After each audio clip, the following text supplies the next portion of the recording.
Hey guys, welcome to the next tutorial for ethical hacking and penetration testing via Kali Linux.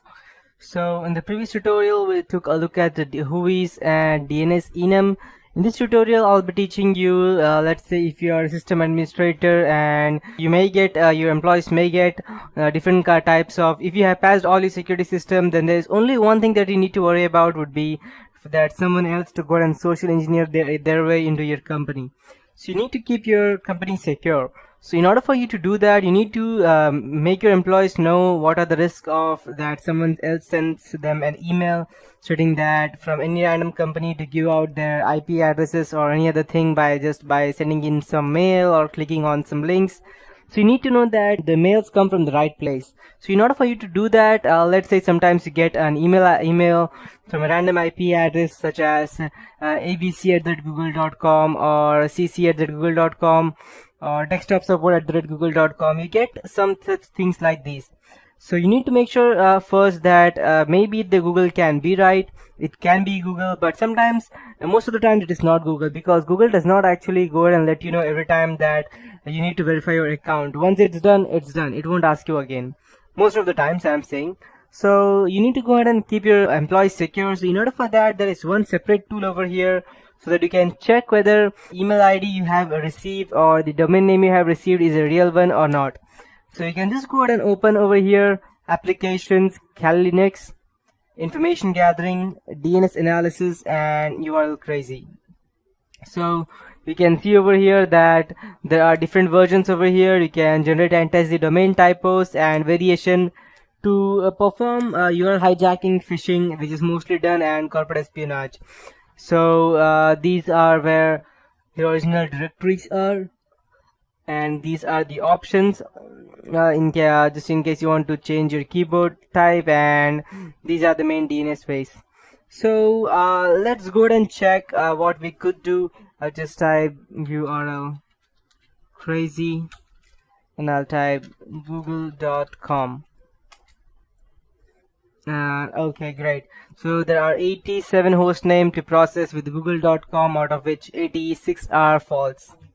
So let's check which all are false. Okay, there are loads of things.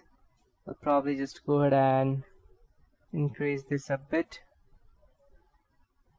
and I'll just go ahead and skip, and I'll run this again. Okay, make sure that you look at websites at a proper way, because sometimes it will seem similar, but you won't even have an idea that this is a fake one. I'll just go ahead and run it from the start. Okay, as you can see, okay, this is quite easy to understand that this is a fake one.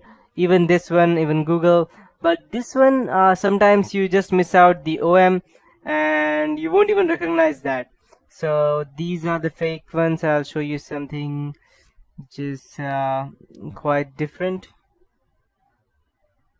and which is also a bit hard to find.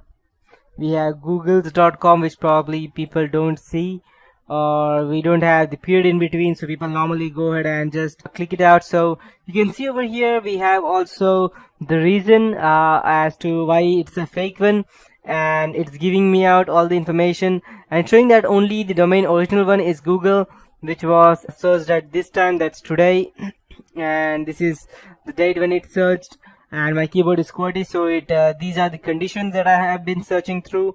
It will give you each information. Character omission, that means it does not have an O. Same thing here, it does not have period, com, cm.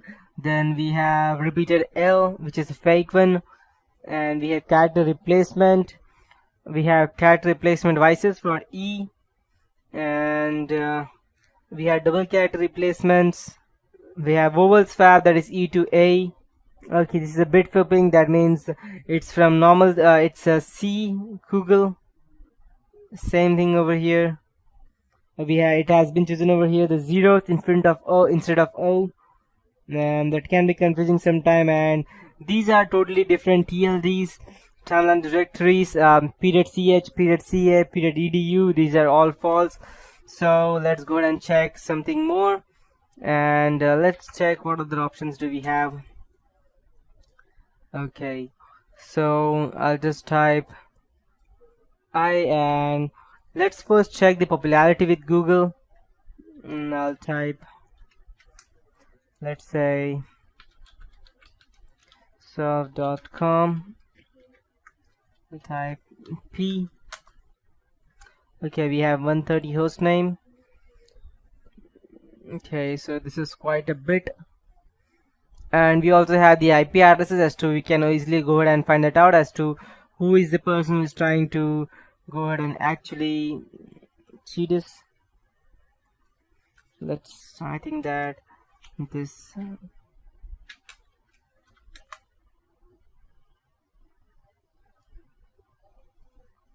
check. Okay, perfect. So as you can see, we have it. We even have the email IDs and the SMTPs which they are using, and it's quite a bit. So what you could do is you could simply go ahead and save these if you want to check that the email IDs which you have received are the right one or not. Just we have an option over here to output this file to a text file, and you can go ahead and save this and then search into that whether this is the correct one or not.